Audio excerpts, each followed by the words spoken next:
علیکم ورحمۃ اللہ وبرکاتہ۔ دوستو، کلیم رضوی گالی باز مولوی، آئیے ہم دیکھتے ہیں اس کا کیا دعویٰ ہے، یہ کیا کہتا ہے اپنی تقریر میں۔ یہ غذاب، یہ گالی باز کیا کہتا ہے، آئیے سنتے ہیں۔ اور یہ اپنا نام دکھاتے ہیں کتب تاریخ میں، کتب حدیث میں، کہ دیکھو اصحاب الحدیث، اہل الحدیث، حدیث والے۔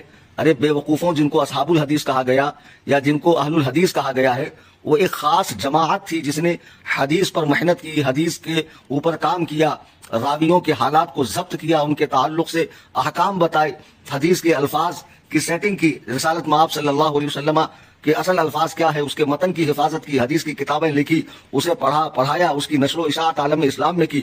اس علمی طبقے کا نام اہل حدیث۔ گالی باز مولوی کلیم، ارے سن، تجھے ہم بتاتے ہیں الحمدللہ اہل حدیث ہر وہ شخص ہے جو قرآن و حدیث پر عمل کرتا ہے۔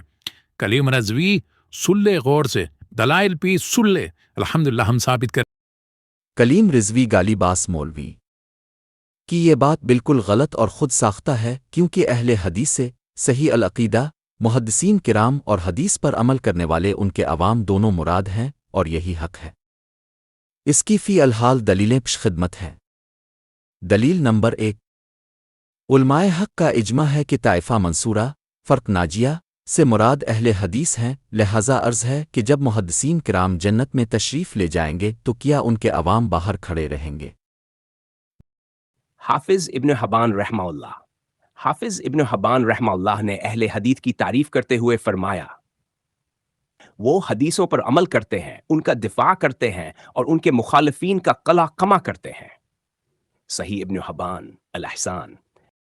دلیل نمبر 4، ثقہ امام احمد بن سنان الواسطی رحمہ اللہ متوفی 259 ہے نے فرمایا، دنیا میں کوئی ایسا بدعتیں نہیں جو اہل حدیث سے بغض نہیں رکھتا۔ معفتہ علوم الحدیث للحاکم سواد 4 وسندے صحیح۔ یہ بات عام لوگوں کو بھی معلوم ہے کہ صحیح العقیدہ محدثین کرام اور ان کے عوام دونوں سے اہل بدعت بہت بغض رکھتے ہیں۔ دلیل نمبر 5، قرآن مجید سے ثابت ہے کہ قیامت کے دن لوگوں کو ان کے امام کے ساتھ پکارا جائے گا، دیکھیے سورہ بنی اسرائیل 71۔ اس کی تفسیر میں حافظ ابن کثیر رحمہ اللہ نے بعض سلف صالحین سے نقل کیا کہ یہ آیت اہل حدیث کی سب سے بڑی فضیلت ہے، کیونکہ ان کے امام نبی ہے۔ تفسیر ابن کثیر، محدثین کرام اور ان کے عوام دونوں نبی کریم کو ہی اپنا امام یعنی امام اعظم سمجھتے ہیں۔ دلیل نمبر 6، حافظ ابن القیم رحمہ اللہ نے اپنے مشہور قصیدہ نونیہ میں فرمایا، اے اہل حدیث سے بغض رکھنے اور گالیاں دینے والے، تجھے شیطان سے دوستی قائم کرنے کی بشارت ہو۔ الکافیہ الشافیہ سواد 199۔ دنیا میں اب جہاں بھی چلے جائیں یہ دیکھیں گے کہ محدثین کرام اور ان کے عوام سے تمام اہل بدعت بغض رکھتے ہیں اور بسا اوقات گالیاں بھی دیتے ہیں۔ دلیل نمبر 7، علامہ جلال الدین سعود نے سورہ بنی اسرائیل کی آیت نمبر 71 کی تفسیر میں نقل فرمایا، اہل حدیث کے لیے اس سے زیادہ فضیلت والی دوسری کوئی بات نہیں، کیونکہ اب کے سوا اہل حدیث کا کوئی امام نہیں ہے۔ تدریب الراوی جیم 2 سواد 126 927۔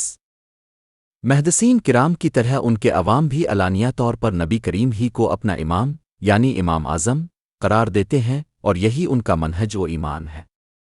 دلیل نمبر 8، ابو منصور عبد القاہر بن طاہر البغدادی متوفی 429 ہے نے ملک شام وغیرہ کی سرحدوں پر رہنے والے مسلمانوں کے بارے میں کہا، وہ سب اہل سنت میں سے اہل حدیث کے مذہب پر ہیں۔ اصول الدین سواد 317۔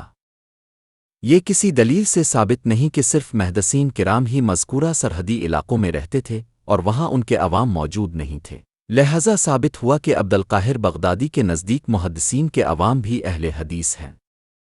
دلیل نمبر 9، ابو عبداللہ محمد بن احمد بن البنا علم قدسی الابشاری متوفی 380 ہے نے اپنے دور کے اہل سندھ کے بارے میں لکھا، ان سندھیوں کے مذاہب ان میں اکثر اہل حدیث ہیں، اور میں نے قاضی ابو محمد المنصوری کو دیکھا، وہ دیوت ظاہری کے مسلک پر اپنے مذہب اہل ظاہر کے امام تھے، وہ تدریس بھی کرتے ہیں اور کتابیں بھی لکھی ہیں، انہوں نے بہت سی اچھی کتابیں لکھی ہیں۔ بشری نے سندھیوں کی اکثریت کو اہل حدیث قرار دے کر یہ ثابت کر دیا ہے کہ محدثین کرام کی طرح صحیح العقیدہ عوام بھی اہل حدیث ہیں۔